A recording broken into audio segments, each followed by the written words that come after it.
Toxinophiles, toxinolâtres, vous savez que nous avons l'habitude de sonner le tocsin, mais nous ne sommes pas les seuls.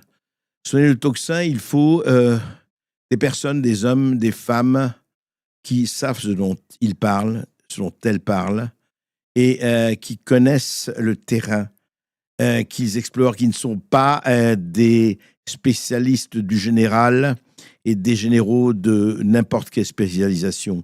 Pourquoi je dis cela? Simplement parce que nous allons parler aujourd'hui avec Florence Bergeau-Blaclair. Elle est anthropologue, elle est chargée de recherche au CNRS, au groupe Société et Religion, Laïcité, à l'École pratique des hautes études.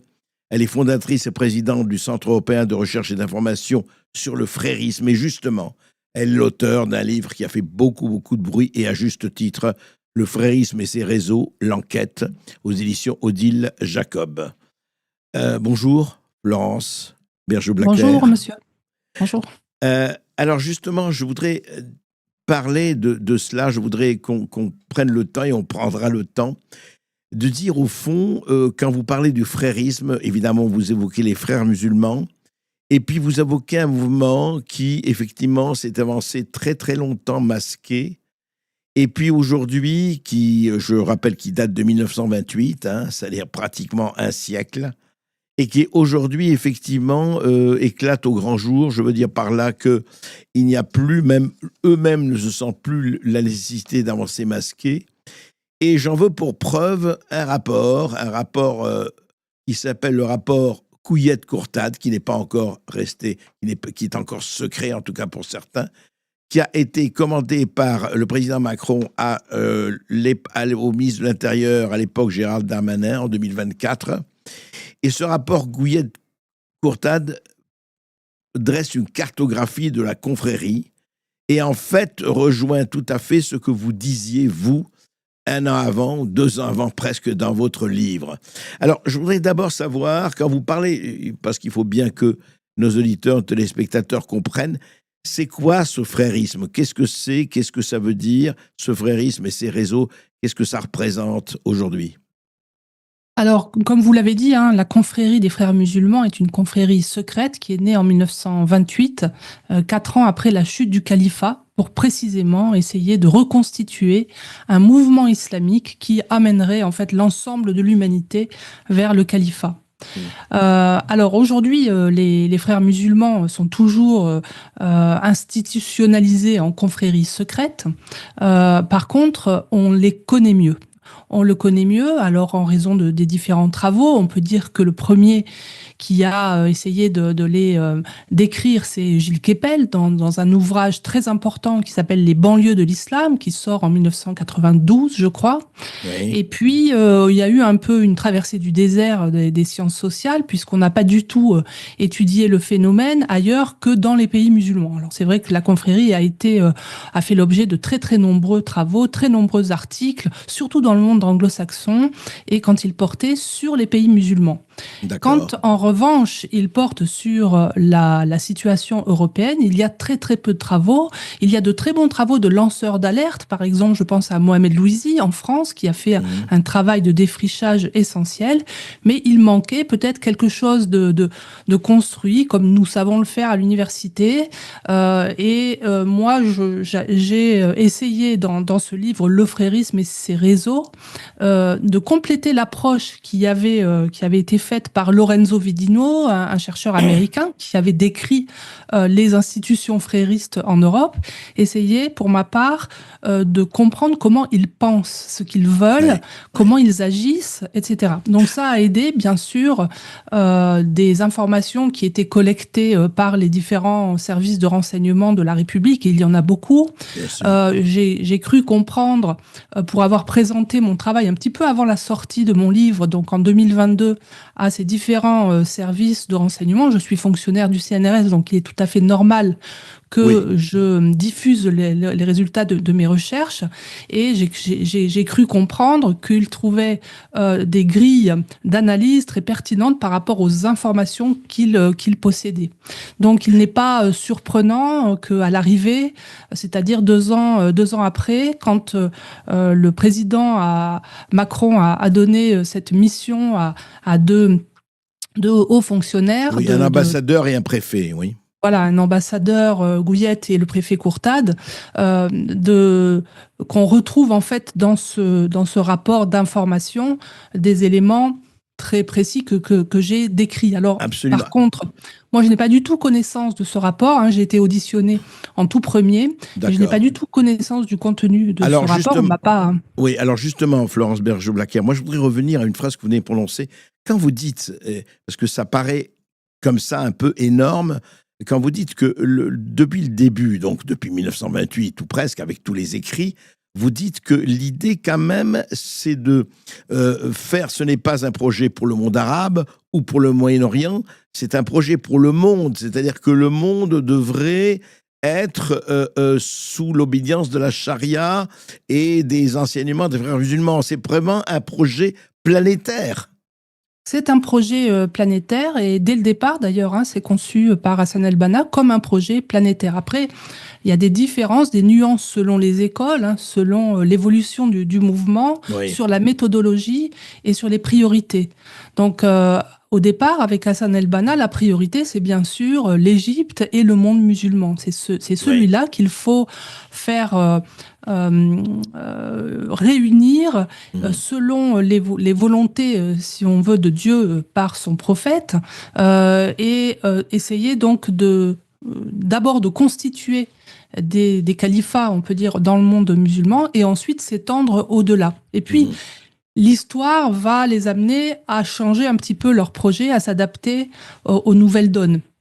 Donc après les révolutions, enfin plutôt les décolonisations, la période de décolonisation et le panarabisme. Le panarabisme, oui, Abdel Nasser, les années 50, 60, etc. Oui. Voilà, s'impose alors le panislamisme à partir des années 60-70 même, avec le triomphe aussi de la révolution iranienne, où là, cette fois-ci, les frères musulmans installés dans les pays occidentaux, où ils ont toute liberté de parole, d'expression, de réunion, vont en fait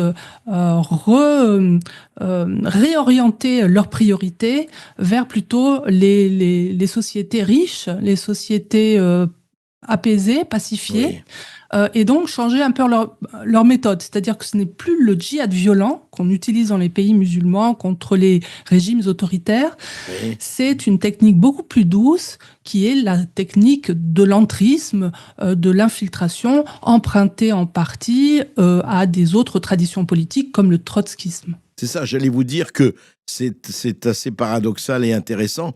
Ils empruntent au marxisme, au trotskisme, au marxisme en général, au trotskisme en particulier, cette stratégie de l'entrisme voulant dire effectivement s'introduire dans les institutions, qu'elles soient juridiques, qu'elles soient universitaires, qu'elles soient scolaires, qu'elles soient politiques. C'est bien ça.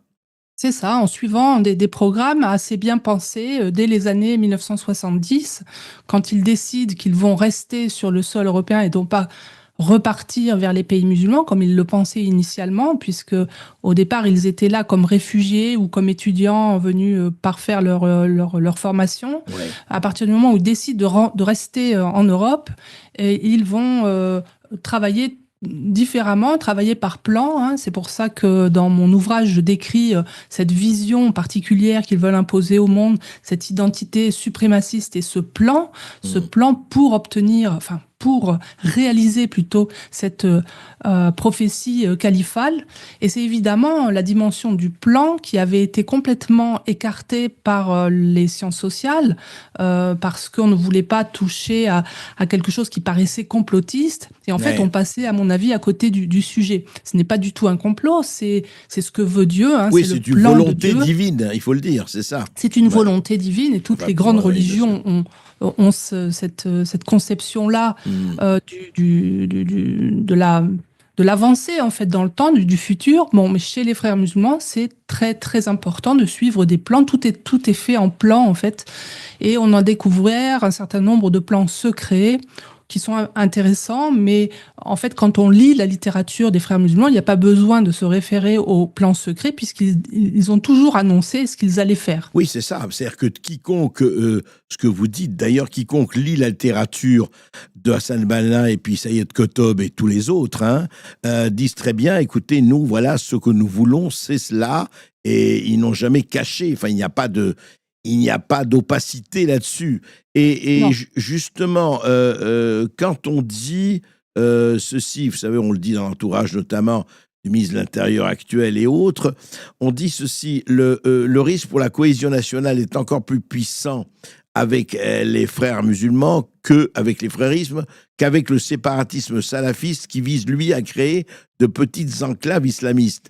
Et je voulais vous demander, quelle est alors vraiment la différence entre le séparatisme salafiste, c'est-à-dire effectivement qui quelquefois est paisible, mais quelquefois souvent est violent, enfin à la Daesh et autres, et les frères musulmans. Est-ce qu'il y a une différence de degré ou de nature, Il y a une différence de méthode.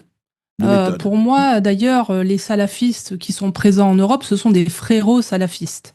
D'accord. C'est-à-dire ils ont comme méthode effectivement le communautarisme, l'orthopraxie, c'est-à-dire le fait d'être très pointilleux dans la pratique. Mais au fond, ce qu'ils veulent aussi, c'est une société islamique. C'est juste que la Mhm. différence entre les frérots salafistes, c'est plutôt une différence de classe sociale aussi, c'est-à-dire qu'on va plutôt réislamiser les populations pauvres des quartiers, etc., grâce au salafisme, grâce à l'orthopraxie, à la pratique, alors que les frères musulmans, les fréristes, disons, des Oui. classes sociales élevées, vont être capables de suspendre les obligations de la pratique à partir du moment où le projet avance. C'est-à-dire que, par exemple, on pourra mettre un voile plus léger ou un bandana ou quelque chose de... si l'enjeu, c'est d'arriver à obtenir une écoute aux plus hautes sphères de l'État. Vous voulez dire, on Donc, est on prêt à s'adapte. céder sur certaines, disons, tactiquement, tant que la stratégie tient. C'est Voilà, ça, c'est ça. quelque part. Ça, Ouais. c'est quelque chose que peuvent faire, je dirais, ceux qui sont les plus proches de la confrérie et qui ont compris le plan et qui ont compris Mhm. l'intérêt de suspendre des obligations. Mais ce n'est pas ce qu'on réserve à la masse. À Je la comprends. masse, on va plutôt lui réserver, hein, c'est dans les programmes des frères musulmans. Alors évidemment, c'est pas dit comme ça, hein, c'est dit Non, non, bien sûr. avec beaucoup plus de subtilité, puis toujours en relation avec ce que Dieu a permis ou ce que Dieu a interdit. Donc là, je vous résume les choses comme je l'ai fait aussi dans mon livre.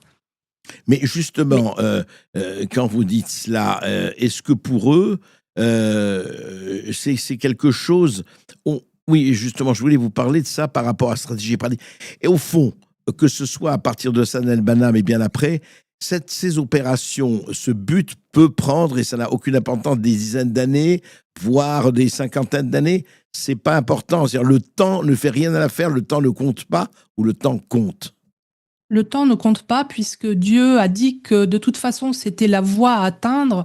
Donc les musulmans sont confiants, ils ont la meilleure des religions, enfin ces islamistes-là, hein, ces Oui, mais musulmans qui ont cette oui, lecture on particulière de sépare les l'islam. islamistes et les fréristes de tous les musulmans. Voilà. Il ne s'agit Ici, pas on ne parle pas des des- musulmans en général, hein, on C'est parle ça. vraiment des fréristes, des gens qui sont mus par une certaine Voilà. idéologie. Il est important de le souligner, absolument. Voilà. Et alors justement, donc le temps, on a le temps. On n'est pas Donc pressé, on n'est pas. Ouais. on a le temps parce que de toute façon, on y Mm. arrivera. C'est juste une question de patience plutôt. Et si vous voulez, chaque individu aujourd'hui frériste sait qu'il ne parviendra sans doute pas au long de sa vie à obtenir cette vie dans le califat, sauf les djihadistes hein, qui veulent le califat tout de Tout suite et de qui, suite, eux, se bien font sûr. brûler d'une certaine manière, se brûlent les ailes. Mais Mhm. pour les autres, ils savent qu'ils ne le verront pas, que leurs enfants, même petits-enfants, ne le verront pas forcément. Mais pour eux, ils accumulent un certain nombre de hasanat, c'est-à-dire des bonnes actions, qui Ouais. les amèneront au paradis. Donc, même si, donc il y a une économie terrestre, il y a une économie supraterrestre, donc même si vos actes ne parviennent pas à obtenir le résultat final, de toute façon, vous aurez, par votre intention et vos actions, fait le mieux possible, et ça sera compté pour vous lorsque vous serez mort. Alors, justement, Florence Berger-Blacker, comme vous expliquez, est-ce qu'il y a une accélération ou c'est d'autres groupes de stratégie que, par exemple, pour ne pas parler que de la France, mais en Angleterre, en Belgique et même en France, il y a aujourd'hui une manifestation publique de plus en plus importante, de gens qui vont prier sur les places publiques de plus en plus, qui se montrent et de plus en plus nombreux et qui se montrent très forts, quitte à susciter des réactions peut-être plus importantes qu'ils n'auraient souhaité à l'heure où on parle. Alors, moi, je considère que le frérisme aujourd'hui est une idéologie dominante dans le champ religieux européen. Que ce soit en France, en Belgique ou en Angleterre, au Danemark ou en Suède, les chefs religieux ont adopté en fait cette sensibilité frériste. Et c'est pour ça qu'on voit aujourd'hui très très peu de chefs religieux s'opposer à ces manifestations qui ne sont pas compatibles en fait ni avec nos principes ni avec nos valeurs sécularisées ou laïques. C'est vrai dans tous les pays, c'est pas seulement la France qui fait face à ces mouvements de foule qui aujourd'hui se montrent dans l'espace. Alors on l'a vu particulièrement après au moment des iftars et lors de l'Aïd el-Fitr, c'est-à-dire la fête qui clôt le mois de Ramadan. Oui. On a vu beaucoup de monde sortir, ce qu'on ne voyait à l'époque que lors de l'Aïd el-Kébir. Lors de l'Aïd el-Kébir, il faut sacrifier un mouton, donc forcément on se retrouve à plusieurs dehors. Bon. Bien sûr. Mais ici c'est différent, c'est sortir pour faire une prière collective. Et chaque mois de Ramadan, on vous appelle non plus à rester à l'intérieur de votre famille, comme c'était le cas, mais aussi à vous regrouper entre familles. Donc, oui. Cet effet de masse, cet effet d'oumma, et le fait de sortir à l'extérieur dans n'importe quel... c'était les stades, non, c'est un peu n'importe où. Oui. C'est simplement la déclaration de l'appartenance au territoire. Ça s'appelle déclarer la terre qui était autrefois terre de mécréance, c'est-à-dire terre de guerre. Là, cette fois-ci, elle est terre d'islam. Le Dar al-Harb devient Dar al-Islam. C'est-à-dire si on a posé les pieds là, enfin on a posé les pieds ou les genoux ou le front, ça devient une terre sacrée. Donc on déclare, voilà, terre d'islam. Donc ça veut dire que ça change beaucoup de choses dans la charia, c'est-à-dire qu'il y a des choses qui étaient suspendues parce qu'on n'était pas en terre d'islam. Là maintenant, la charia doit s'appliquer. Mais alors d'où vient cette... à mesure, il s'agira de l'imposer. C'est ça. Mais d'où vient cette... à votre avis, enfin, depuis ces dernières années, on le voit de plus en plus, c'est-à-dire qu'ils pensent enfin, les fréristes ou les théologiens pensent qu'ils peuvent le faire aujourd'hui. En général, ou les salafistes, oui, c'est ça. Ils pensent qu'ils peuvent le faire, qu'ils ont toute la possibilité, je ne dirais pas l'impunité, mais la possibilité de le faire. C'est pour ça qu'ils le font. Ils peuvent, effectivement, de fait, ils le peuvent, puisque personne ne leur a dit de ne pas le faire. Donc, pour eux, c'est assez logique, puisque c'est leur devoir de musulmans. D'accord. Et alors, justement, quand vous entendez, c'est une extrait de Amar Lasfar, vous savez, frère musulman français, Amar Lasfar, il dit « L'islamisation de l'Europe sera pacifique, il nous suffit d'infiltrer conseils municipaux, Assemblée nationale, Parlement de l'Union européenne pour nous emparer du pouvoir. Nous pourrons alors délivrer le message d'Allah, c'est notre stratégie de conquête. » C'est bien ça. Alors, oui. Il le disait évidemment dans un contexte à usage interne. Je dirais les frères musulmans ne disent jamais ouvertement à l'extérieur ce qu'ils veulent faire. Quand je disais tout à l'heure qu'ils ont tout dit, ce qu'ils allaient faire, ça ne veut pas dire qu'ils le disaient au grand public. Bien sûr. Et on voit depuis 10-20 ans, ils sont beaucoup plus discrets que quand moi j'ai commencé à les étudier il y a 30 ans. Où il lançait pas mal de choses à l'extérieur. Là, vous avez une citation de quelqu'un qui a parlé, je crois, il y a au moins 20 ou 30 ans, je ne sais pas, mais c'est pas récent. Oui, mais je vais vous dire, le langage est le même. Par exemple, nous avons pris dans les réseaux sociaux une manifestation en Allemagne, où, alors je ne sais pas quel degré il avait, mais peu importe. La personne en allemand dit, mais ça a été traduit, quand nous serons majoritaires en Allemagne, nous remplacerons la constitution par la charia. L'islam modéré n'existe pas, l'islam est politique, les gauchistes vous mentent, tous les musulmans ont pour mission de demander la charia sur toute la planète. Là, c'était une image, il y a une semaine. Là, c'est très clair. Oui. Alors, si vous voulez, ça, c'est une branche particulière d'Allemagne qui s'appelle le Hizb ut-Tahrir, et qui est effectivement beaucoup plus expressive. C'est-à-dire que le Hizb Tahrir qu'on ne connaît pas vraiment en France, mais qui est assez actif en Allemagne, un peu en Belgique et au Royaume-Uni, enfin, dans les pays du Nord, ils sont beaucoup plus explicites. Là encore, et notamment parce qu'ils n'ont pas cette restriction de la laïcité, qui quand même protège un peu, mais pas complètement, on en parlera. Oui. Effectivement, ça facilite l'existence de mouvements comme le Hizb ut-Tahrir qui, eux, déclarent vraiment qu'ils sont en train de faire un califat et qui manifestent avec des banderoles dans ce sens.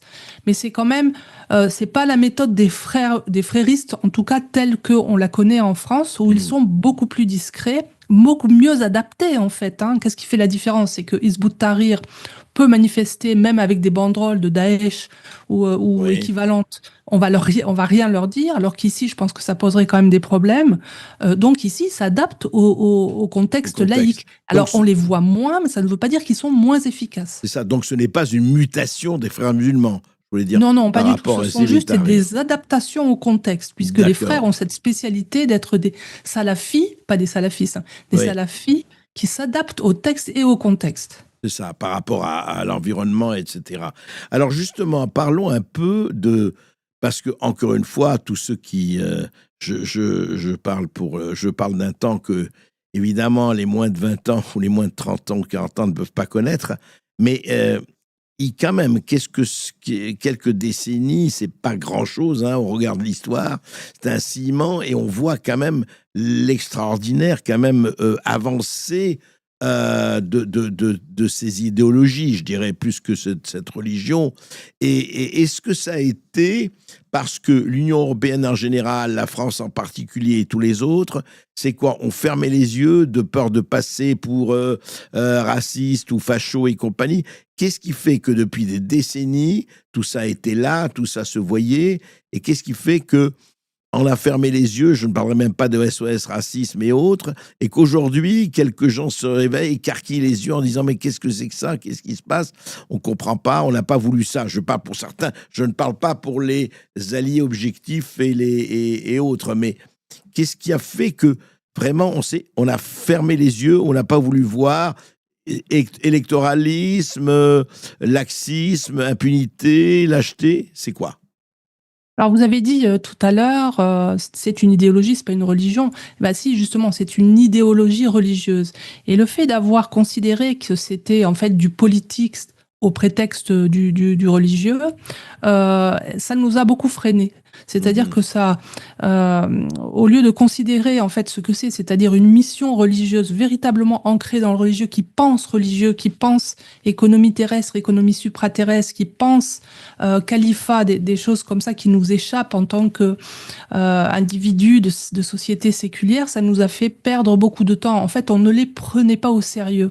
On pensait que si c'était un phénomène politique, à partir du moment où ils allaient être satisfaits sur le plan socio-économique, ils allaient finalement s'intégrer, s'assimiler à une société riche qui ne maltraite pas ces individus. Ouais. Et on est passé complètement à côté de l'espoir que suscitait en fait chez certaines populations le fait de s'ancrer dans un univers religieux, l'univers du halal, où tout est structuré et structurant et qui est rassurant. Protecteur quelque part, c'est ça, rassurant. Voilà. Ouais, enfin, en tout cas, de l'extérieur. Parce qu'une fois qu'on y est rentré, les choses changent. C'est-à-dire de l'extérieur, c'est formidable. Vous allez rentrer dans un milieu qui est très protecteur, très fraternel, etc. Ouais. Mais bon, très très vite après, c'est la peur de l'enfer, c'est l'obligation du voile, c'est l'obligation de certains comportements, c'est la non-mixité. Ça devient quand même un petit peu plus difficile. Mais cette force structurante, elle a quand même attiré un certain nombre d'individus. Et alors qu'à l'extérieur, c'est-à-dire les non-musulmans, pensaient qu'il s'agissait plutôt d'un phénomène relativement passager. Donc on a un certain nombre d'hommes politiques, de femmes et d'hommes politiques, de droite ou de gauche, qui ont joué à fond le jeu clientéliste avec cette population-là, et en particulier les frères qui, comme je vous l'ai décrit, sont capables d'être très accommodants, très sympathiques, de faire bonne figure, parce qu'évidemment, ils vivent dans deux systèmes de pensée, de vision du monde, donc ils sont capables de passer de l'un à l'autre, alors que nous ignorons qu'ils vivent justement ces deux espaces mentaux, si on peut dire. Mais j'allais dire Donc, juste... Oui, allez-y. je voulais vous Jean. donner juste une illustration. Oui. Quelqu'un comme Tarek Oubrou, que je connais bien, en tout cas, sur la longueur, puisque quand j'ai commencé à travailler à Bordeaux, il était un imam de la mosquée de Bordeaux, Oui. a fait un chemin formidable pour aller jusqu'à influencer des personnalités très importantes, comme Alain Juppé, maire de Bordeaux, comme le maire du Havre, etc. Il a joué un rôle parce qu'il était, je pense, assez haut placé dans la confrérie. Il est Dans sans les doute hiérarchies, oui. Mhm. voilà, là c'est très difficile de dire il est Bien pas. Je veux sûr. dire, c'est pas la question. En tout cas, il emporte encore l'idéologie. Mhm. Mais c'est quelqu'un qui a failli être moufti de France, qu'on a beaucoup adoubé et qu'on continue d'ailleurs auquel on donne une place peut-être importante qui lui permet ensuite de faire travailler ses réseaux un petit peu là où il veut. Mais ce qui m'étonne dans tout ça, tout à fait, et Tarek Oubrou pourrait en citer beaucoup d'autres, enfin quelques autres bien sûr, mais comment il se fait justement, je reviens à ces explications, fermez les yeux, vous avez dit clientélisme, évidemment, il y a le côté électoraliste, hein, ça fait des voix, et on a beaucoup d'exemples, on va pas donner les noms forcément, de gens qui ont joué... cela, on les appelle les idiots utiles certains, mais peu importe.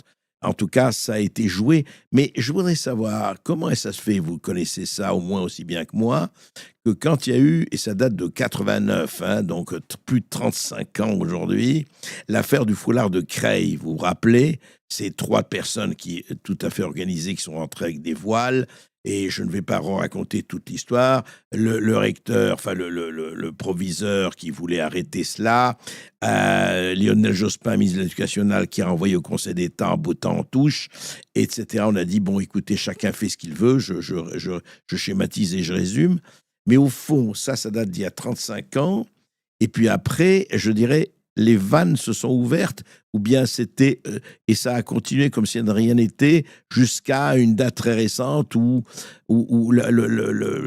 ça commence à faire vraiment polémique et débat au vrai sens du terme. Pour moi, qui ai toujours travaillé là-dessus, je ne vois pas de rupture. Pour moi, c'est une montée assez progressive Ouais. et assez constante depuis l'affaire du voile de Creil. Alors, faut pas être anachronique. C'est vrai qu'à l'époque, c'était quand même un phénomène ultra minoritaire. Donc, je comprends, ça a clivé complètement la gauche, hein, entre ceux qui voulaient qu'on soit intransigeant par rapport à la laïcité, la faire respecter, et si les filles ne voulaient pas enlever leur voile, eh bien qu'elles aillent ailleurs, qu'elles sortent de l'école, ou bien on pouvait tolérer le voile du moment qu'elles faisaient leurs études, avec l'idée que parce qu'elles faisaient des études, elles s'émanciperaient. C'est-à-dire qu'il y avait une équation émancipation égale sortie de l'islamisme, voire sortie de l'islam. Évidemment, on n'avait pas du tout compris comment ça fonctionnait à l'époque. Il faut dire, et je disais tout à l'heure, qu'il y avait une stratégie qui n'était pas officielle, et les frères avaient très vite compris que s'ils continuaient à dire quelles étaient leurs intentions, ils finiraient en prison comme dans les pays musulmans. Bien Donc sûr. ils ont changé leur méthode et ont continué très progressivement jusqu'à 2004. Et 2004, c'est la loi donc qui interdit le voile à l'école public, je rajoute, parce que le voile est permis dans les écoles privées, on ne le sait pas assez, hein, oui, c'est chez vrai. les enfants, et même chez les petites filles. Hein. Ouais. Le voile est permis dans les écoles privées, absolument. Absolument, ouais. et sous contrat ou hors contrat, il est permis. Y compris donc dans les petites écoles. Il n'y a pas de limite en fait d'âge par rapport à ça. 2004, c'est l'arrivée à l'âge adulte des jeunes réislamisés. Et là, ça va changer un peu. On avait les frères musulmans qu'on va appeler canal historique. À partir des années 2005-2010, on voit émerger très nettement une seconde génération qui va donner le collectif contre l'islamophobie en France, hein, le CCIF. Ouais, le CCIF. Qui va beaucoup s'occuper de ces questions-là à travers la question de la discrimination, c'est-à-dire diffuser la pensée frériste à travers la question de la discrimination à l'encontre des musulmans. Et donc, la lutte contre l'islamophobie va être un instrument de dawa, c'est-à-dire de prédication de l'islam dans la société, dans tous les secteurs de la société. Alors justement, oui, allez-y, je vous en prie. Alors comment on fait ça? Oui. C'est simple, au fond. D'abord, l'accusation d'islamophobie tétanise tous ceux qui la reçoivent, qui se dit mais je ne veux pas être islamophobe, je ne veux pas être raciste, je suis quelqu'un de bien, de normal, etc. Donc à partir du moment où on dit bah, vous êtes, si vous n'êtes pas d'accord avec le voile, vous êtes islamophobe et raciste ou d'extrême droite. Donc vous faites taire toute critique, on l'a dit, sur l'islam et même sur l'islamisme. Mais ça a d'autres effets aussi. C'est dire à la population musulmane, si vous suivez pas l'islam tel que nous on vous le propose, c'est-à-dire un islam très rigoriste, alors vous faites le jeu de ceux qui sont contre l'islam, vous faites le jeu des islamophobes. Donc dans la communauté musulmane, on ne dit plus rien. On ne dénonce pas, on ne manifeste pas contre les frères parce que... Il y a une sidération même dans la population islamique. Peut-être plus encore, puisque là, il y a en plus du chantage, vous irez en enfer, etc. Donc c'est très très violent. Et puis c'est un programme de rééducation. À partir du moment où on écrit des rapports en fait sur l'islamophobie pour compter le nombre d'actes islamophobes, il y a toujours une partie à la fin où on fait des propositions. Et dans les propositions, le premier rapport, c'est le Runnymede Trust anglais. Dans ce rapport, il y a la définition de l'islamophobie, il y a le comptage du nombre d'actes islamophobes, en gros, parce qu'en réalité, la définition, elle tient pas la route. Et puis, il y a une grosse partie sur, qu'est-ce qu'il faut faire? Et qu'est-ce qu'il faut faire? Eh bien, puisque on a une mauvaise image de l'islam et que c'est pour ça que les musulmans souffrent, eh bien, il suffit de changer le regard qu'on porte sur les choses. Et ça, c'est tout le programme de rééducation qui, chaque année, après chaque rapport sur l'islamophobie, auquel on soumet les Européens. Voilà, puisque vous êtes agressif ou intolérant vis-à-vis de l'islam, eh bien, il faut que vous changiez de comportement. Donc, oui, c'est à vous de changer de comportement. C'est ça, il va y avoir une police, d'une certaine manière, des conduites. Police de la pensée, dans tous les secteurs, par exemple les médias. Est-ce que vous parlez bien de l'islam? Parce que de temps en temps, si vous parlez mal de l'islam, vous allez entraîner des conduites, en tout cas des discriminations à l'égard des musulmans. Donc il va y avoir ces programmes de rééducation dont vont se sévir bien évidemment les frères qui sont à la fois à l'initiative de ce dispositif d'islamophobie et à la fois ceux qui vont s'en servir pour pouvoir rééduquer la société. Donc c'est assez génial, je dois dire. Oui, en tout cas, c'est une stratégie, mais quand même, il y a quelque chose, et c'est à l'anthropologue que je m'adresse au-delà même de votre spécialité. D'ailleurs, on va parler comment vous êtes centré là-dessus, Florence Berger-Blacker, parce que c'est très intéressant la manière dont ça s'est passé. Et peut-être pas les obstacles, enfin ce que vous avez rencontré à un moment donné, mais ça on va en parler plus tard. Mais je reviens à l'anthropologie. Qu'est-ce qui fait quand même qu'il y avait quand même en Europe un certain nombre de gens qui réfléchissaient à ça? Je pense que vous n'étiez pas la seule et vous le savez. Et qu'il y a un certain nombre de gens qui réfléchissent. Et je ne parle pas seulement de spécialistes ou pas. Je parle de gens qui disaient, mais pourquoi cédons-nous à cette espèce d'assignation à résidence d'islamophobie, alors que nous pouvons très bien dire que ça n'a rien à voir. Et nous sommes pour la laïcité, nous ne sommes pas d'accord pour marcher dans cette espèce de, appelons-le chantage, appelons-le comme on veut.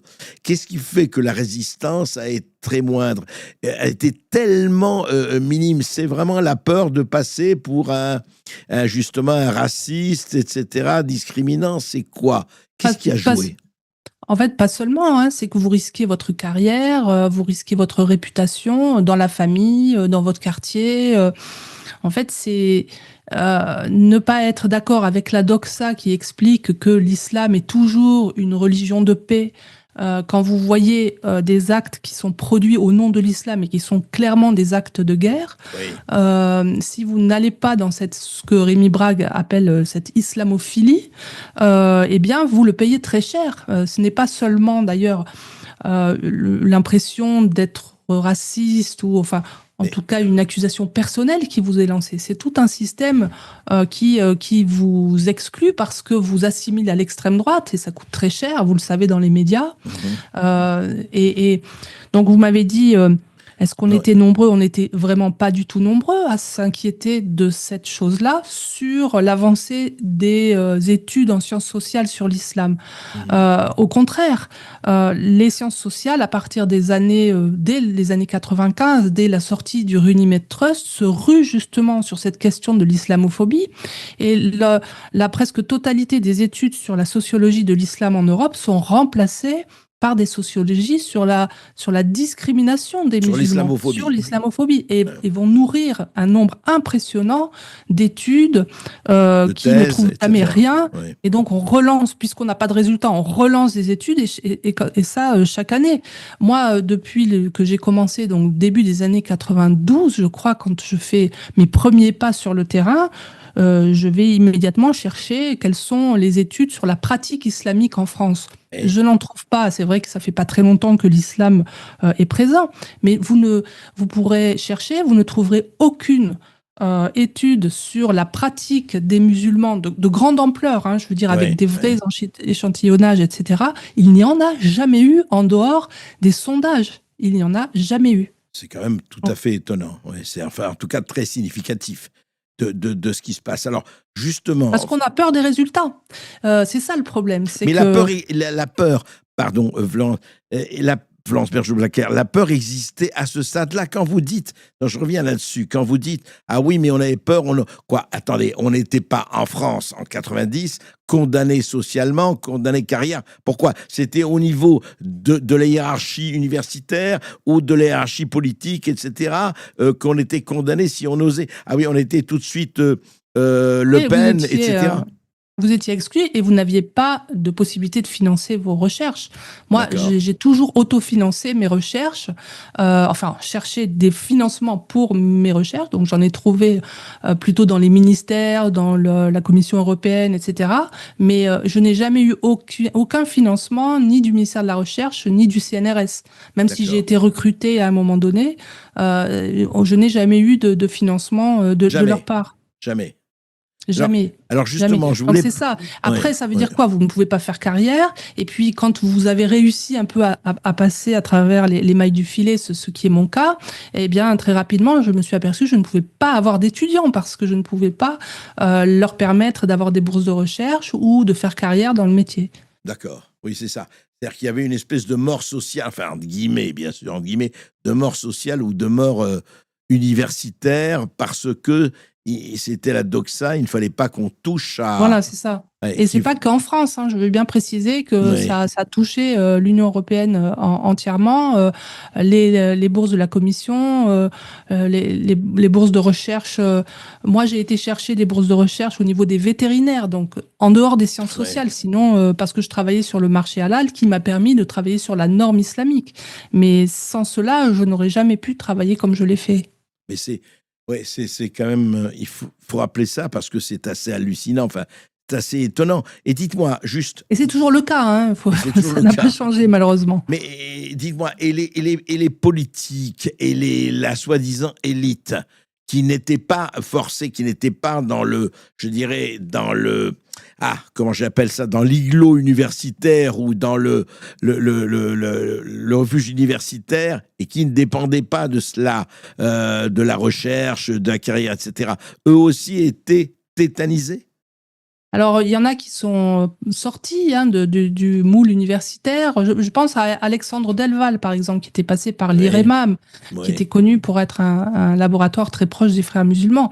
Bon, il a fait carrière un peu tout seul en dehors, finalement. Mais en fait, ils sont très, très nombreux, très peu très nombreux, peu nombreux, pardon, oui. ceux qui ont réussi à échapper à Ouais. ça. Et même lui. Alors justement, d'abord, j'arrive c'est très intéressant de me raconter comment vous êtes venu, vous, aux études islamiques, ou enfin aux études sur l'islam. Qu'est-ce qui vous a amené à ça, vous-même, Alors, par Florence? l'anthropologie. D'accord. C'est-à-dire que je n'avais aucune intention particulière de travailler sur l'islam.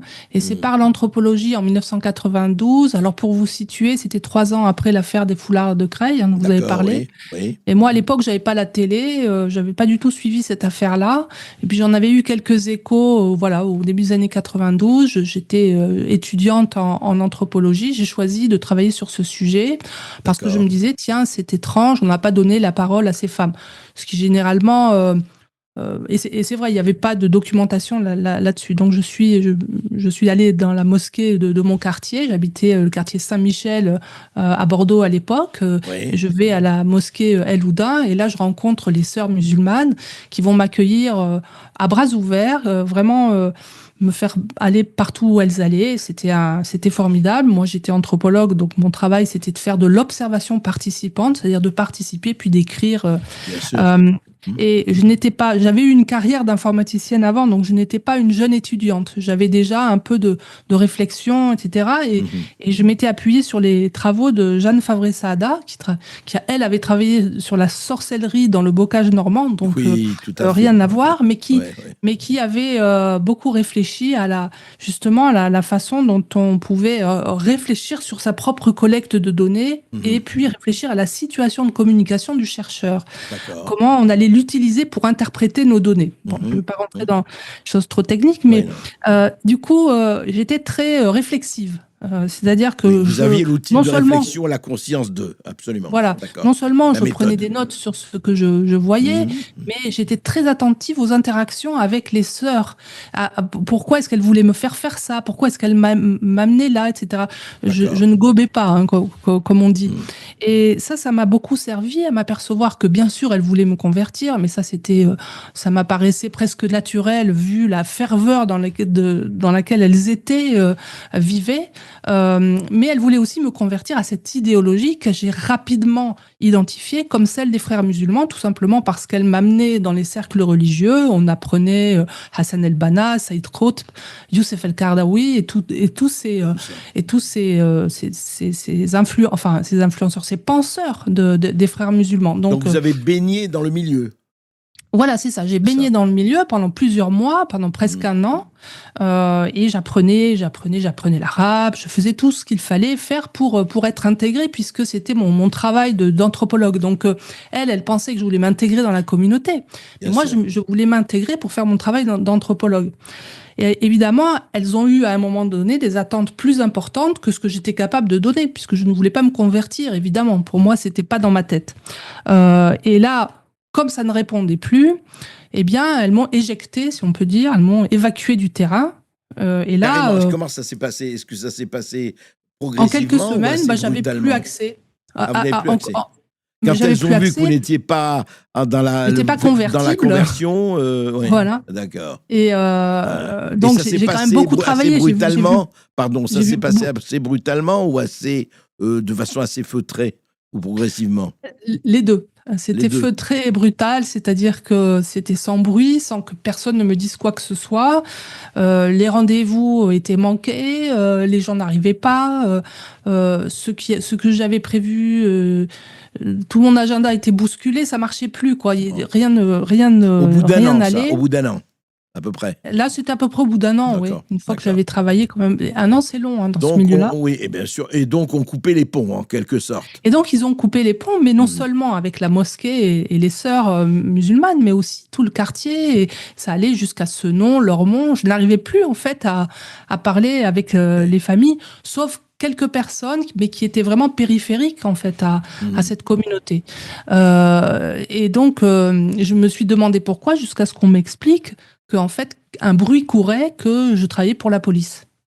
Et en fait, alors je ne sais pas si c'était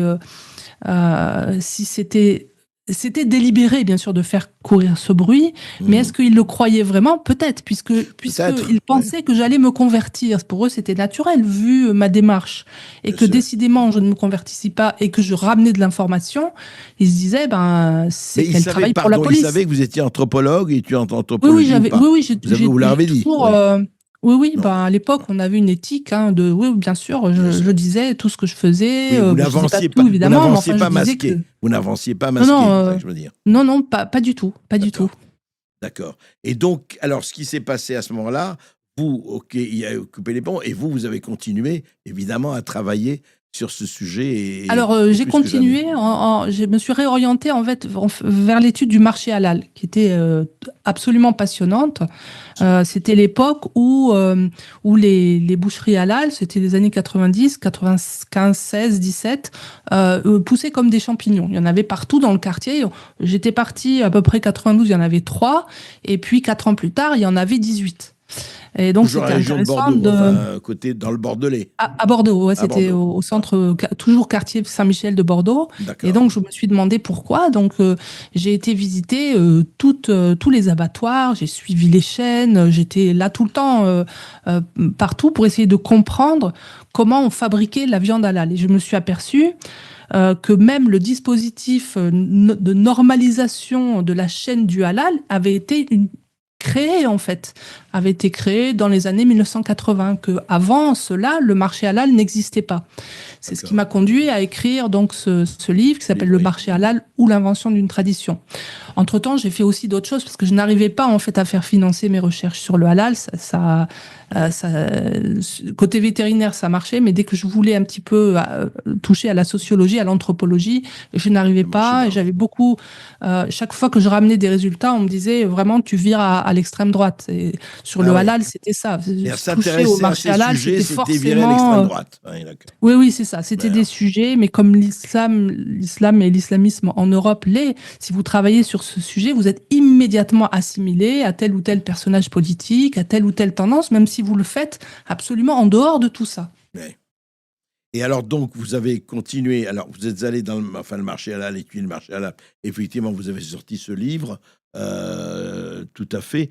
Et ensuite, qu'est-ce qui a fait que vous vous êtes replongé dans le frérisme, Bah justement, c'est le marché halal. À partir du moment où j'ai compris que le marché halal fonctionnait en fait sur le travail et la sueur des non-musulmans, et qu'en fait, dans toute la filière halal, en fait, il n'y avait qu'un petit endroit où on trouvait des musulmans.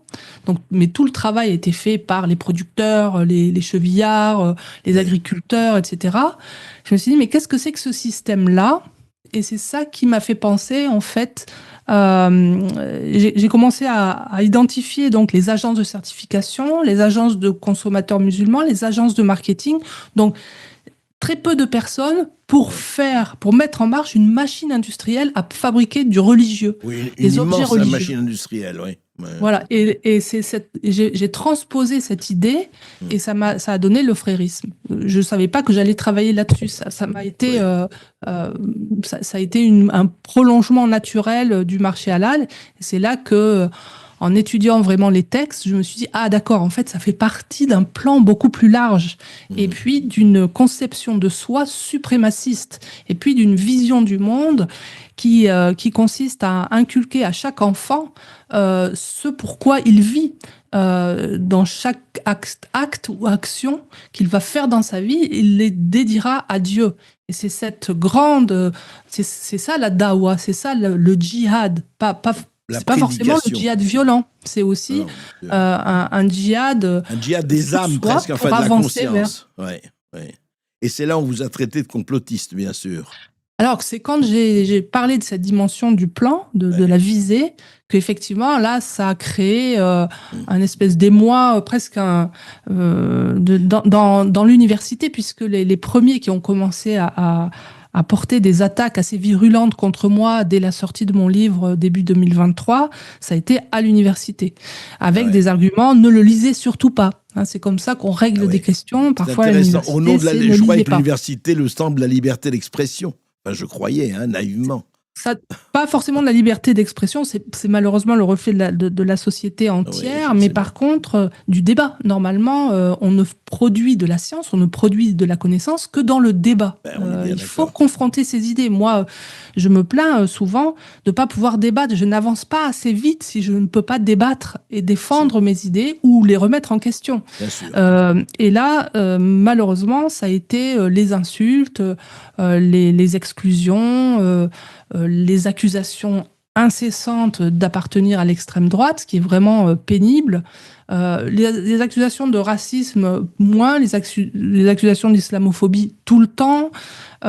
Donc, Et ça venait exclusivement et surtout de l'université ou d'ailleurs ça aussi? venait de l'université parce que ce que j'avais démontré aussi dans mon livre, je crois que j'y consacre 3 chapitres, l'université est affectée par ce que les frères appellent l'islamisation de la connaissance. Dès qu'ils ont commencé en fait à s'installer sur le territoire européen, ils ont été dans les universités parce que c'est là qu'il faut faire changer les mentalités par l'élite. Donc, la première chose... Pardon, est-ce qu'on les a accueillis à bras ouverts quand ils ont commencé à pénétrer dans les universités? Oui, parce qu'ils étaient vus comme l'islam authentique. Pas seulement de leur point de vue à eux, mais aussi du point de vue des Européens, qui voyaient dans leur peut-être fantasme, dans leur projection, des vrais musulmans authentiques, durs, etc. Et donc, on les pensait plus musulmans que les autres. Et donc, on trouvait assez normal qu'ils fassent la leçon aux autres. Et donc, on a laissé tomber les musulmans laïcs exactement pour ces raisons, en disant, oui, on a laissé tomber leur communauté. Non, mais il faut le dire, c'est très important. On a laissé tomber les musulmans laïcs. Complètement. Le corpus universitaire, l'élite a laissé tomber. C'est ça. C'est ça. Et on les a même traités de mécréants presque, puisqu'ils ils ne croyaient pas assez leur religion. Ils auraient dû être plus conformes à leur religion. Donc, ils étaient discrédités même à l'intérieur de l'université. On disait, mais ils ne sont pas vraiment musulmans, donc ils ne peuvent pas savoir ce qu'est l'islam, etc., etc. Ouais. Et vous, alors, vous étiez au CNRS à ce moment-là, déjà. Alors moi, je suis rentrée assez tardivement au CNRS sur un projet sur le genre, puisque à l'époque, on ne finançait, on ne faisait rentrer que les gens que s'ils travaillaient sur le genre. Donc, j'ai travaillé sur les gay Muslims. Il y avait quelques musulmans gays. J'avais été trouver ça, et c'est ça qui m'a permis... Vous ne choisissez pas la facilité la plus totale, hein, Florence Bourgeois-Blaquer. Pour moi, ça, c'était la facilité, hein, parce que finalement, j'avais assez vite fait le tour du problème. Ça m'a permis de rentrer, d'abord d'avoir une bourse de recherche Marie Curie, une bourse européenne qui était très, très valorisée à l'époque, puis de rentrer au CNRS, donc c'était plutôt facile pour moi. Non, ce qui était beaucoup plus difficile, c'était de travailler sur le marché, de travailler sur les idées des frères, d'aller chercher cette question du plan. Là, effectivement, c'était plus difficile, mais c'est ça qui est passionnant dans la recherche. Sinon, à quoi bon? Bien sûr. Et alors, donc, est-ce que du CNRS, quand votre livre est paru, sur le frérisme, etc., et même avant, est-ce que le CNRS vous a quand même laissé tranquille ou il y a eu quand même des résistances assez fortes? Alors, jusqu'à mon livre, et d'ailleurs, je les remercie, vous verrez dans l'introduction, je remercie le CNRS de m'avoir laissé totalement libre. Alors, le CNRS ne m'a pas aidé en dehors du recrutement. Je comprends, pas aidé parce que j'ai pas eu de bourse, mais je les remerciais de vraiment pas m'avoir entravé. C'est-à-dire que j'ai pu faire ce que je voulais, du moment que je produisais des livres, des articles dans des revues peer review, comme on appelle ça, ça ne posait aucun problème. Mais la sortie de ce livre-là a mobilisé en fait des gens qui étaient une poignée de personnes très influentes qui ont décidé de me faire taire. Ça a été très violent au départ. Alors on va trouver, je cite toujours le même, François Burgas, ça m'évite d'avoir des problèmes avec les autres, qui me mettrait évidemment en procès, même si j'ai beaucoup de dossiers contre eux. Mais si on prend François Burgas, il est monté au créneau, il m'avait envoyé une centaine de tweets injurieux en public pour essayer de me discréditer, ce qu'il a contribué quand même à faire. Même si lui s'est retrouvé dans une affaire d'apologie du terrorisme, il a continué, et malgré tout ça, parce qu'il a été très influent pendant 40 ans dans le milieu de la recherche, il m'a effectivement fait beaucoup de mal, pas seulement en France, hein, puisque même dans les pays, au Danemark, mon livre est sorti, donc traduit en danois, ça a été la bataille aussi. Bon, j'ai réussi à m'imposer. Voilà, vous n'avez pas été marginalisé quand même, heureusement. Et heureusement, de toute façon. Et là, il sort en Allemagne, pour le moment, tout se passe bien. Et non, mais c'est un itinéraire intéressant, c'est de voir en fait, parce que vous avez dit quelque chose, vous savez, c'est penser contre soi-même, c'est très scientifique, et penser contre la doxate, et c'est aussi très important. Et effectivement, ce ne sont jamais les majorités. Par essence, c'est pas la majorité qui va penser contre la doxa. Mais justement, et parlons parlons de l'état présent de la situation, Florence Bergeau-Blacker. C'est très intéressant parce que, je cite, hein, là c'est des exemples très divers, enfin qui se rejoignent quand même sur un dénominateur commun. On se rappelle que l'Union européenne, parlons de l'Union européenne, première campagne de communication à l'été 2022 avait pour slogan « La liberté est dans le hijab ». Et une seconde, également l'Union européenne montrait une petite fille de moins de 10 ans voilée, tout sourire. Alors là, effectivement, 2 amendements ont été votés interdisant à l'Union de pouvoir le hijab et de financer des associations religieuses radicales. Je continue, là c'est très récent, le Coran européen. Le Coran européen, doté de l'une des plus importantes subventions de l'Union européenne, près de 10 millions, 9 842 534 € pour être précis. Sur le papier, c'est qu'un projet, hein, pour le moment qui s'inscrit dans le lieu, intitulé « Il faut rattraper le retard pris dans la course à la production scientifique de pointe et d'excellence ». Voilà, le Coran européen. Alors, juste un mot, ça veut dire quoi le Coran européen ? C'est un titre assez curieux, hein, d'ailleurs, pour un projet scientifique. Oui, c'est un titre marketing assez curieux. Je crois même d'ailleurs que John Tolan, qui est un des 4 principaux coordinateurs de ce projet, a même dit qu'il était un peu provocateur. Il l'est franchement. Alors, ce projet de Coran européen, il appartient donc à ce qu'on appelle les projets de synergie du Conseil européen de la recherche, qui est un peu l'agence qui finance les gros projets de la Commission européenne, enfin de l'Union européenne. De l'Union européenne, Donc oui. ça, c'est un projet qui a été lancé en 2019, qui doit se terminer en 2026. Et qui se propose de collecter tous les Corans, toutes les traductions, et tous les discours qu'il est sponsorisé entre, je crois, du Moyen-Âge jusqu'à 1850. Quelque chose comme ça. Donc, ça part sur le principe, sur le principe, voilà. C'est bien. Sur le principe, franchement, il y a aucun problème. Oui. Où étaient les Corans, leurs traductions, ce qu'on en pensait, qui les valorisait, comment ils pouvaient transformer la société. Sur le principe, il y a vraiment pas de problème. La difficulté que moi je vois, c'est que, si vous voulez, il y a 2 approches de l'étude du Coran, si on pouvait vraiment simplifier. Oui. Il y a cette approche phénoménologique, c'est-à-dire une approche où on considère surtout les usages du Coran, c'est-à-dire comment on les a lus, et qui est favorable en fait à la valorisation du Coran et de la tradition islamique. Et puis il y a une approche qui fâche un petit peu plus, mais qui devrait aussi équilibrer la recherche et qu'on n'entend pas du tout, qui est même devenu quasiment tabou, c'est l'approche archéologique. C'est-à-dire d'où ça vient le Coran, comment il a été écrit, comment l'intégrer à l'histoire, en fait, à l'histoire des idées religieuses. Oui, etc. l'histoire des religions. Oui.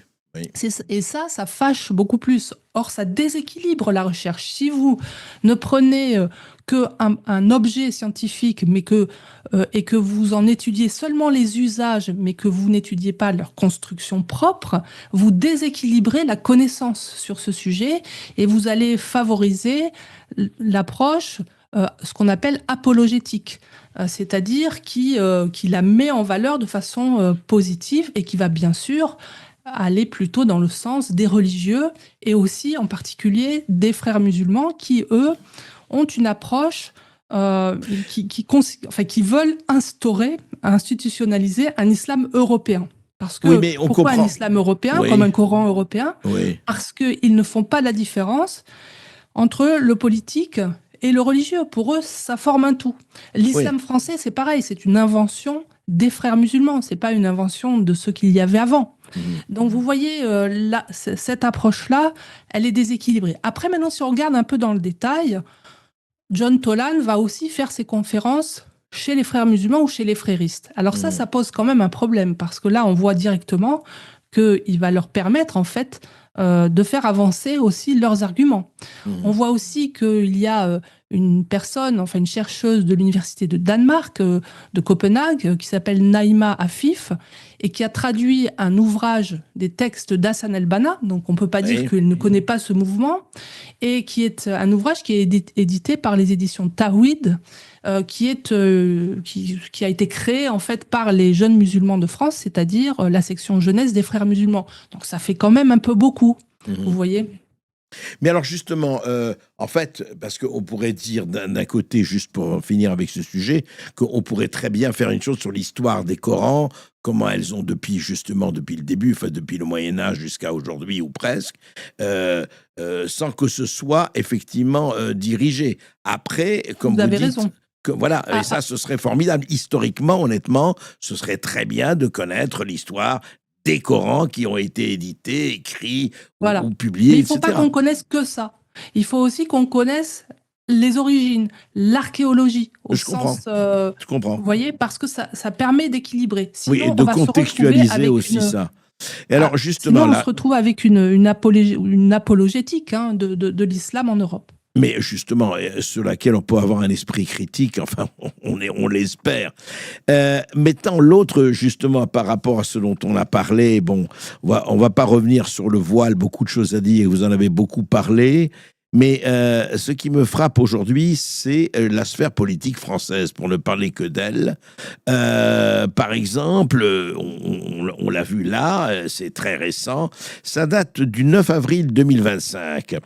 LFI, la France Insoumise, propose la création d'une commission d'enquête sur l'islamophobie. On revient à ce dont on parlait, mais c'est intéressant, visant notamment à évaluer la construction des stéréotypes négatifs à l'égard de l'islam, et cite le CCIE, l'ex-CCIF, etc. Alors je rappelle, article unique, je ne vais pas le citer entièrement, mais quand même, en application des articles 137, etc., proposition de résolution, évaluer l'inaction de la France, l'inaction, hein, dans les réponses apportées pour lutter contre l'islamophobie et les phénomènes anti-musulmans, évaluer le rôle des médias, des réseaux sociaux et des discours politiques dans la construction de stéréotypes négatifs à l'égard de l'islam et de ses pratiquants, analyser l'impact de ces phénomènes sur la vie quotidienne des musulmans, leur place dans la société française et sur le climat social en général, proposer des recommandations pour lutter efficacement contre ce phénomène en termes de prévention, de législation, de sensibilisation et de renforcement des valeurs républicaines. Alors, on avait connu une extrême gauche qui s'intéressait à l'égalité, à la pauvreté, au grand capital, etc. Là, maintenant, on a une extrême gauche dont la préoccupation centrale semble être la lutte contre l'islamophobie. Donc, j'en ai parlé tout à l'heure. Hein, j'ai dit que c'était un dispositif essentiel de la diffusion du frérisme. Pour moi, LFI est un parti proto-islamiste. Un parti frériste, presque, vous diriez. Proto-frériste, parce que oui. le frérisme est un islamisme. Oui, je comprends. Donc proto-frériste ou proto-islamiste dans le sens où au départ j'avais dit c'est un parti coucou, c'est-à-dire que les frères font couver, le coucou est une espèce d'oiseau qui fait couver ses œufs dans le nid d'autres espèces d'oiseaux. Eh bien les frères faisaient couver leurs idées dans des partis, alors ça pouvait être écolo en Belgique, ça peut être LFI en France, etc. Là, maintenant, les œufs sont en train d'éclore. C'est-à-dire que ça devient un parti islamiste. Il faut être clair, un parti islamiste, c'est un parti qui va peu à peu placer au centre du jeu politique la charia, c'est-à-dire l'islam. Alors ici, évidemment, on arrive doucement, hein, on n'y est pas encore, bien que ça peut aller assez vite, hein, si vous regardez le cas de la Belgique. Mais ce qui est préoccupant, c'est de placer cet enjeu-là au centre de la vie politique, alors que si on regarde, quand la justification de cette commission qui veulent mettre en place, ce serait qu'il y aurait une hausse des actes islamophobes. On constate plutôt le contraire. Hein. On a une baisse des actes anti-musulmans, puisque eux, ils parlent d'islamophobie, comme les frères musulmans d'ailleurs, qui parlent d'islamophobie, alors que le ministère de l'Intérieur va parler d'actes anti-musulmans. Mais parce que eux ne font pas la différence. Pour eux, attaquer les musulmans, attaquer l'Oumma, c'est attaquer l'islam.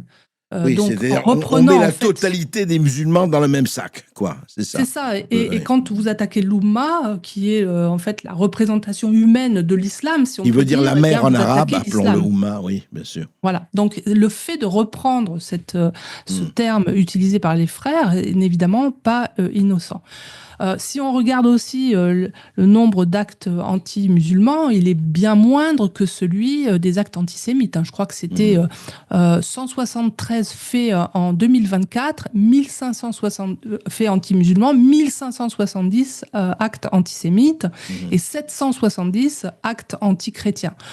Donc voilà. Ensuite, il appuie tous ces chiffres sur un organisme controversé, hein, c'est le CCIE, qui n'est pas autre chose que le CCIF, qui a été interdit en France pour justement sa participation idéologique à l'assassinat de Samuel Paty. Les LFI évoquent aussi donc des actes meurtriers islamophobes, ce qui est factuellement inexact, hein. En tout cas, en 2024, on n'a jamais, il y a personne qui est mort en raison d'islamophobie. Les incendies aussi des lieux de culte, etc., ils ont plutôt touché les églises. C'est clair qu'il y en a eu beaucoup, hein, depuis. Et puis pour faire scientifique, il s'appuie aussi sur les travaux universitaires du CERAPS, Julien Talpin, auteur d'un livre qui est publié, je crois, à La Découverte, et qui s'appuie sur une collaboration directe avec le CCIE, c'est-à-dire le CCIF. Hein. Oui, donc, en fait, la boucle est bouclée. Donc mais vous ne sauriez pas, parce que ça va loin là, quand vous dites il ne serait pas étonnant qu'un jour, et peut-être un jour proche, LFI place la charia au centre, je dis pas au centre de sa doctrine, mais en tout cas qu'elle fasse partie. Quand on connaît le passé de Jean-Luc Mélenchon, c'est quand même assez paradoxal. C'est pour ça qu'il faut avoir bien suivi, parce que si je vais jusque-là, c'est parce que je suis passée par l'idée de charia compatibilité. Ouais. C'est-à-dire que les frères n'imposent pas la charia, mais ils font en sorte que les lois du pays d'accueil soient compatibles en fait avec la charia. Donc ils ne vont pas parler d'islam, ils ne vont pas traduire leurs termes en arabe, enfin pas pour le moment. Ils vont plutôt traduire en français leurs idées. Et après, ensuite, quand ça sera bien imprégné dans la société, ils pourront les appeler par leur nom arabe, l'arabe étant la langue du Coran, la langue de Dieu, donc la langue qui importe. Donc vous voyez, tout cela est bien amené. Et prendra le temps qu'il faudra. Progressivement. Et prendra le temps qu'il faudra.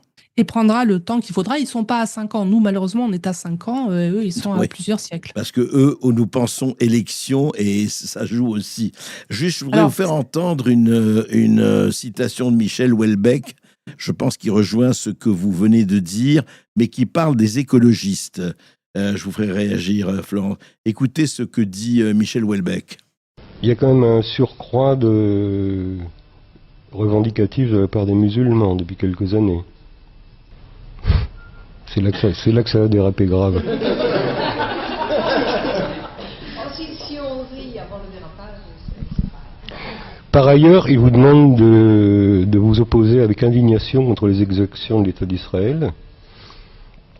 Et il faut bien dire qu'il y a des gens à nature collaborationniste, hein, dont les écologistes représentent le cas le plus flagrant, qui sont un peu embêtés avec ces histoires de voile parce qu'ils ont un vague côté féministe.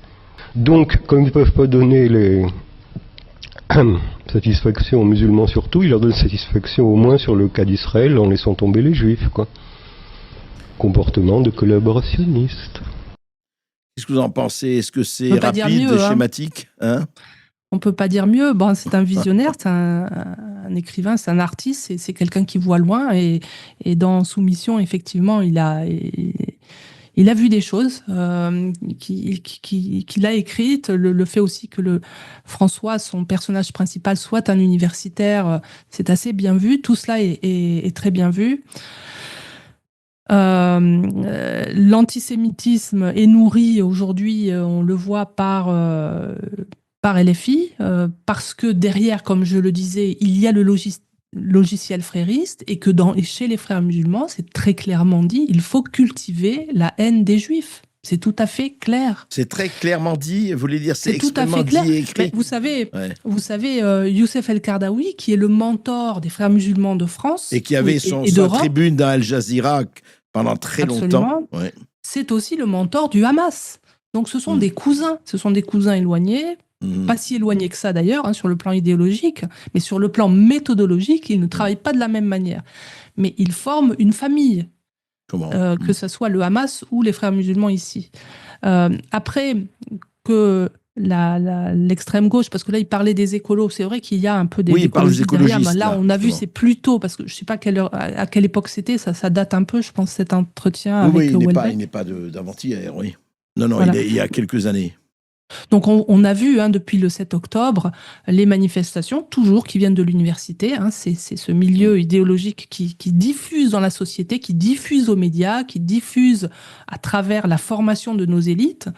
Et effectivement, cet antisémitisme extrêmement préoccupant parce que, moi je le dis depuis le début, on n'est pas à l'abri d'un 7 octobre ici aussi en France. Il y aura des attaques, en tout cas. On en déjoue. J'ai entendu ça il n'y a pas très longtemps de quelques islamistes qui voulaient s'en prendre à un village. Oui, donc on n'est pas à l'abri de ces comportements-là qui cibleront les juifs en premier, mais pas seulement les juifs. Ça, c'est important de le comprendre. Vous voulez dire, et après les juifs qui ? Les autres, c'est-à-dire les gens du livre, qui soit seront invités, comme les juifs d'ailleurs, à être des dhimmis, c'est-à-dire des citoyens obéissants. Seconde zone, enfin oui. Voilà, avec un statut humiliant d'ailleurs, etc. Soit à être combattus, ou à se convertir, bien sûr. Et justement, alors, je voudrais... Ce qui se passe, alors, je ne suis pas en train de parler d'un truc qui est une espèce de fiction, ça se passe dans les banlieues. Aujourd'hui, cette dhimmisation, cette humiliation des petits blancs, ça se passe déjà. Ça se passe déjà concrètement, c'est-à-dire. Oui. Concrètement, comment ? Vous avez des exemples ? Par l'intimidation, par les moqueries. Moi, j'avais fait une enquête d'ailleurs auprès des collégiens, je crois que c'était au milieu des années 2000, et les collégiens qui n'étaient pas musulmans. Et nourrissait un complexe d'infériorité très fort vis-à-vis des petits musulmans qui, eux, se sentaient très solidaires et supérieurs. Parce qu'on leur dit dans leur famille, vous avez la meilleure des religions. Ouais. Donc tout ça, tous ces jeunes que j'avais interviewés, ils avaient, je sais pas, 15 ans à l'époque, ils doivent en avoir 25 ou 30 aujourd'hui, ils sont... ils véhiculent aussi cette idéologie à leurs enfants, etc. Il y a cette idéologie suprémaciste est extrêmement préoccupante. Oui. Et qui est répandue de façon assez...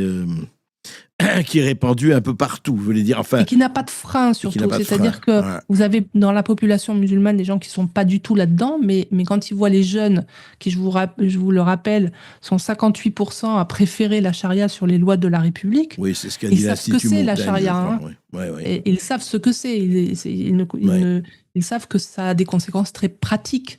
Et la génération d'avant eux n'était pas tout à fait sur ces positions-là, et celle qui a vécu en Europe avant l'arrivée des frères musulmans et des salafistes était dans un processus d'assimilation que les salafistes ont clairement bloqué, et ils ont annoncé d'ailleurs qu'ils allaient le bloquer dans un document de l'Organisation de la coopération islamique et notamment de l'ISESCO, qu'on peut lire partout en ligne, qui explique comment on va désintégrer aussi. On vous enverra nos travailleurs, mais ne cherchez pas à les assimiler.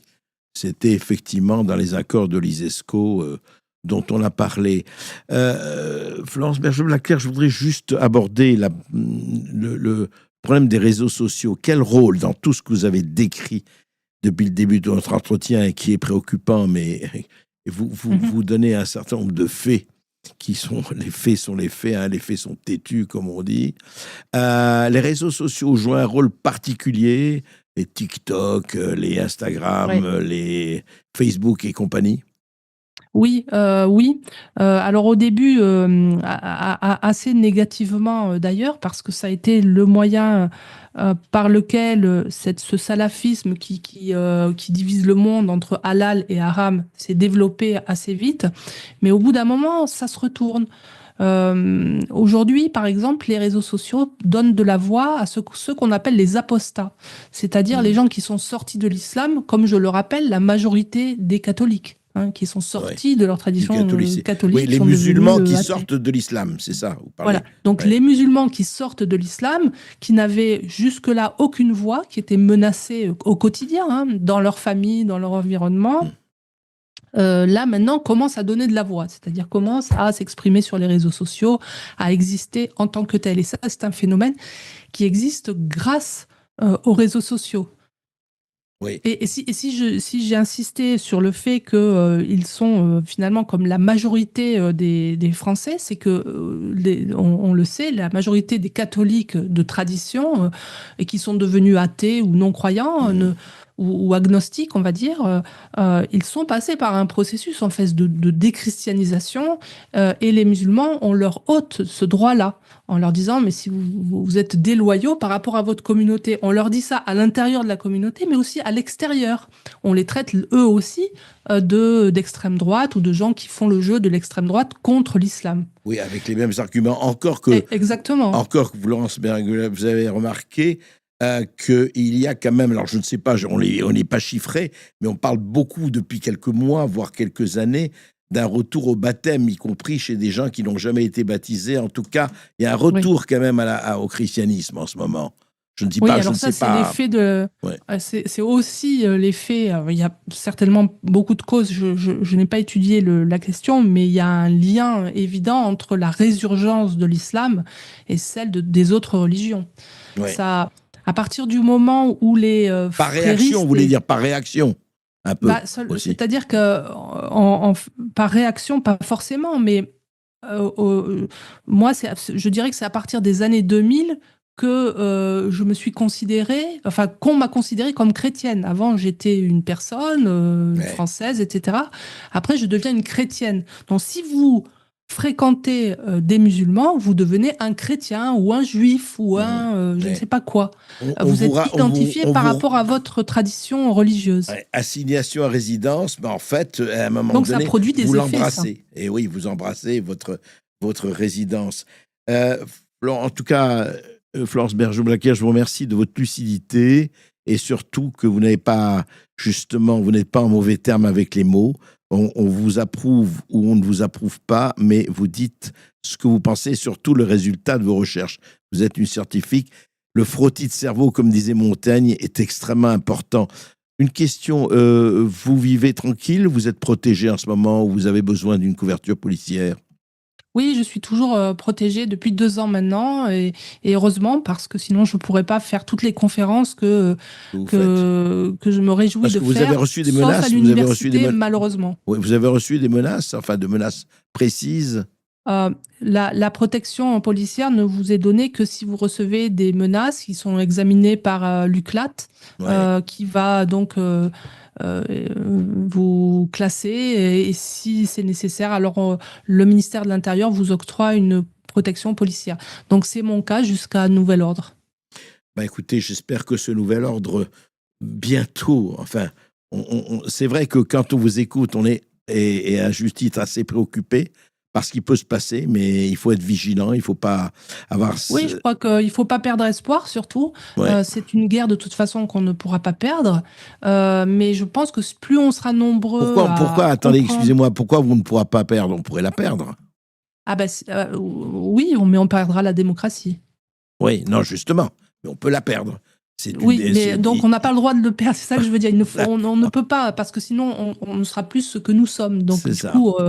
On ne peut pas la perdre. Mais il y a eu des périodes historiques, hélas, où on l'a perdue, mais comme vous dites, il faut se battre pour ne jamais la perdre. On est bien d'accord avec ça. Je suis optimiste parce que plus je fais des conférences et plus je m'aperçois que les choses sont en train de bouger. Les positions du ministre de l'Intérieur sont très claires et ça, c'est une très bonne chose. Ça aide.